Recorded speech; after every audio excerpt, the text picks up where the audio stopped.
আজি ৰূপজ্যোতি কুৰ্মী যিটো বিধানসভা যিটো আচৰণ শিৱসাগৰ সন্মানীয় বিধায়ক অখিল গগৈৰ ওপৰত তেখেতে যেনেকৈ আক্ৰমণ কৰিবলৈ আগবাঢ়ি গ'ল এইটো আমি শিৱসাগৰবাসীয়ে গৰিহণা দিছোঁ আৰু তেখেতক অতি শীঘ্ৰে আমি গ্ৰেপ্তাৰৰ দাবী জনাইছোঁ।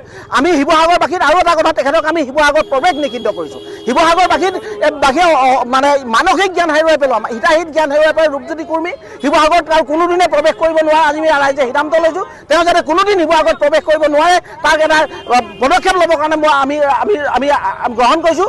আৰু ইতিমধ্যে আমি শিৱসাগৰ সৰ্বস্ত ৰাইজ ওলাই আহিছে ৰূপজ্যোতি কুৰ্মীক আমি মানসিক ভাৰসাম্যহীন মানুহ হিচাপে আমি আজি আনুষ্ঠানিকভাৱে ঘোষণা কৰিছোঁ আৰু তেখেতে যাতে শিৱসাগৰত কোনোদিন প্ৰৱেশ কৰিব নোৱাৰে তাক আমি পদক্ষেপ আমি আনুষ্ঠানিকভাৱে ইয়াত ঘোষণা কৰিছোঁ।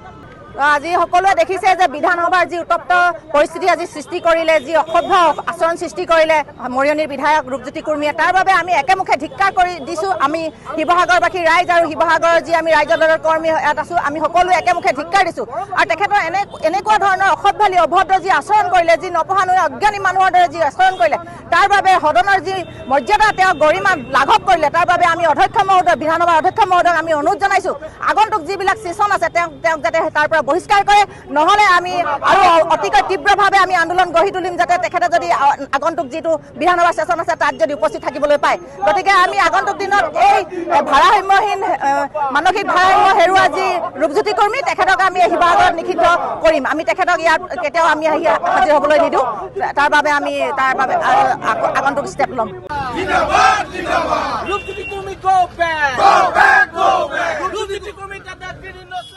আজি ৰূপজ্যোতি কুৰ্মী যিটো বিধানসভা যিটো আচৰণ শিৱসাগৰ সন্মানীয় বিধায়ক অখিল গগৈৰ ওপৰত তেখেতে যেনেকৈ আক্ৰমণ কৰিবলৈ আগবাঢ়ি গ'ল এইটো আমি শিৱসাগৰবাসীয়ে গৰিহণা দিছোঁ আৰু তেখেতক অতি শীঘ্ৰে আমি গ্ৰেপ্তাৰৰ দাবী জনাইছোঁ।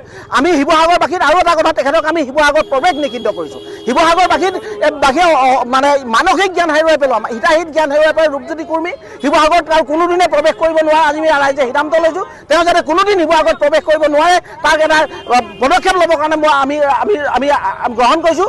আৰু ইতিমধ্যে আমি শিৱসাগৰ সৰ্বস্ত ৰাইজ ওলাই আহিছে ৰূপজ্যোতি কুৰ্মীক আমি মানসিক ভাৰসাম্যহীন মানুহ হিচাপে আমি আজি আনুষ্ঠানিকভাৱে ঘোষণা কৰিছোঁ আৰু তেখেতে যাতে শিৱসাগৰত কোনোদিন প্ৰৱেশ কৰিব নোৱাৰে তাক আমি পদক্ষেপ আমি আনুষ্ঠানিকভাৱে ইয়াত ঘোষণা কৰিছোঁ।